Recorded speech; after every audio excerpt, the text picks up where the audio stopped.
Today, I'm going to show you how to block out times on Calendly quickly and correctly so you can stop people from booking during dates or hours you want to keep unavailable. This is really useful if you need to take a break, handle a busy day, travel, or simply make sure no one can schedule over your blocked time. By the end of this video, you'll know exactly where to go, what to click, and how to save your changes so your availability updates properly.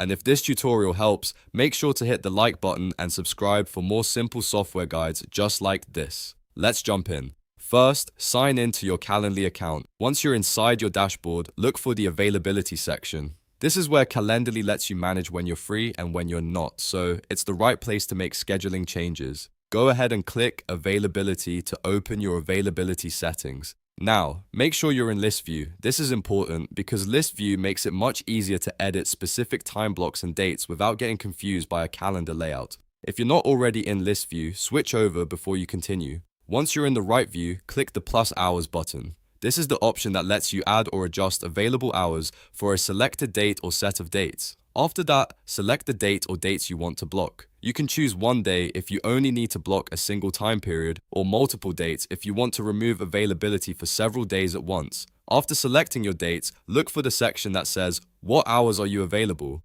Under that setting, you'll see the hours currently open for booking. To block out those times completely, click the X Remove button and remove all available hours for the dates you selected.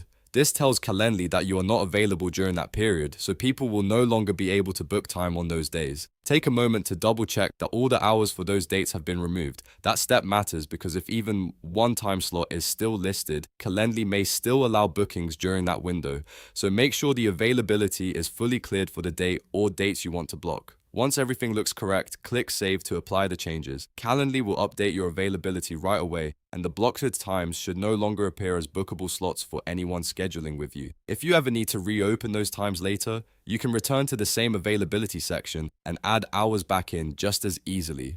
And that's how to block out times on Calendly. It only takes a few clicks once you know where to go, and it's a great way to keep your calendar under control. If this video helped you out, please hit like and subscribe for more step-by-step tutorials. Thanks for watching, and I'll see you in the next one.